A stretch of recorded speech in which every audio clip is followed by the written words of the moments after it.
I'm gonna start off with making the chickpea pasta and kale. This was one of the recipes that I made when I was struggling with postpartum preeclampsia. So it's good for diabetics, folks with high blood pressure. The chickpea pasta has 20 grams of protein. This is my favorite brand. I've tried other brands and I didn't like them as much. All right, looks good. I'm gonna go ahead and pour it in. Bring it back up to a boil. Well, that's cooking. I'm gonna go ahead and mince garlic. Well, sort of, kind of. It says chop it, but I'm gonna use a little mincer thing just because it's faster. It says to use 2 cloves. I like garlic a lot. I love garlic, so I usually do a bit more. 3 cloves, 4 cloves. But it says to do a pinch of red pepper. I actually have these that are so cute. They're like a dash, a pinch, a smidgen. I just kind of guesstimate it though because I really love red pepper as well, so I put a lot more in there too. So my pasta is pretty much how I like it, you know, a little bit hard. I don't like soggy pasta. I don't think anyone does, but I probably cook mine a little less than most people. So I'm about to dump it out. There goes the timer.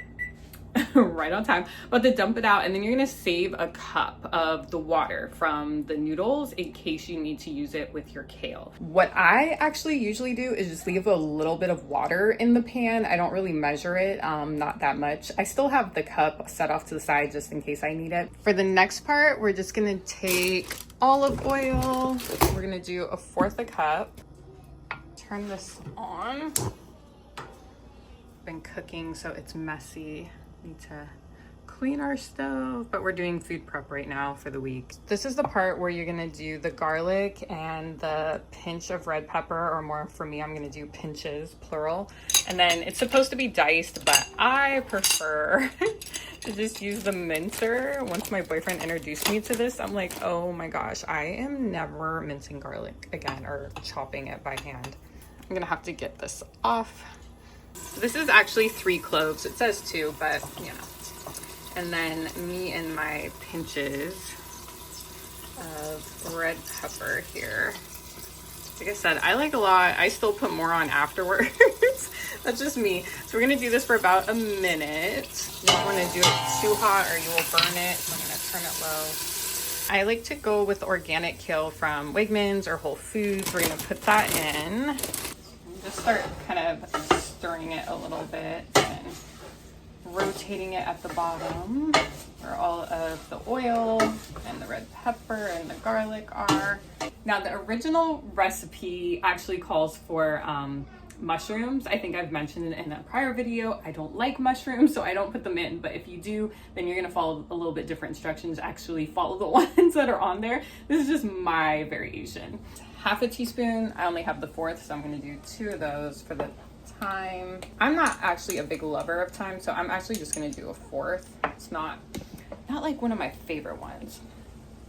Do some salt. Stir this down some, and then I'll add the other 1/4 teaspoon of the salt. Kind of still rotating from the bottom to the top to get the oil and the red pepper on there. And put our pasta in. I'm definitely not a cook or a chef, which is why if I can do this, anyone can do it. I didn't even use any of the water. I still have this whole cup over here, and I don't really want to use it because, I mean, I might use a little for the top, but I just don't want anything to be soggy. And I'm gonna go ahead and turn off the heat. The actual recipe, I believe, has a lemon vinaigrette, but I just use a lemon. I don't always have time. I just washed this off. I don't always have time to make everything, and just squeezing lemon on it is a lot faster than trying to make a vinaigrette. So I just put the lemon on however much you like, to your liking. And then I still like more red pepper, so I'm going to put more. And normally I would also put grated Parmesan cheese on there, and I swore I bought some. but apparently I did not, or it fell out in the car. This is how I like to make it. You know, try your own variations, whatever you like. Let me know. I'd love to hear your feedback. If you want to get an idea of how many servings that makes, it's about 5. Well, depending on how big of a serving or how small of a serving you prefer. We are back in the kitchen to make one of my favorite super easy kebab recipes. I am currently preheating the oven to 390. Now I am getting ready to put the baby carrots on the trays. Make sure you get the petite baby carrots so that they will cook all the way through. She mentions to do 2 to 3 because I love them so much. I always do 3. And then also the onion, I believe she uses a white onion. I'm gonna throw in a purple onion and then a few pieces of garlic. Then we will peel and cube up our eggplant, zucchini, our potatoes. I am substituting a sweet potato instead of doing the russet potatoes. I like to have a little variation. And then we will substitute chicken for lamb. So we're gonna go ahead and get started. So if you are looking for the perfect, super easy, melt in your mouth, juicy kebab recipe, this is definitely it. I will also link her channel because all of her recipes are so amazing. This is kind of how she peels her eggplant and her zucchini. I'm not really sure why, but I just copy her. So we're gonna go ahead and start cubing this. And then after I get all of this cut, we're just gonna throw it, literally toss it in the trays right there, and then I will show you kind of her secrets that I have learned for really ensuring that the chicken and the vegetables are not dried out.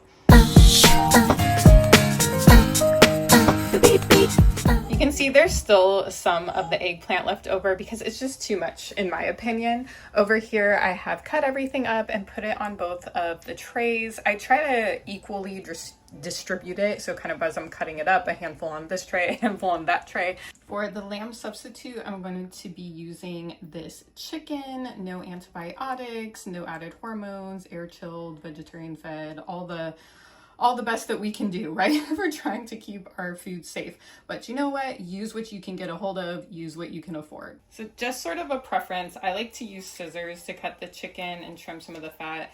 And I like really tiny pieces. I don't like big chunks of chicken in here. Maybe I am weird, I probably am.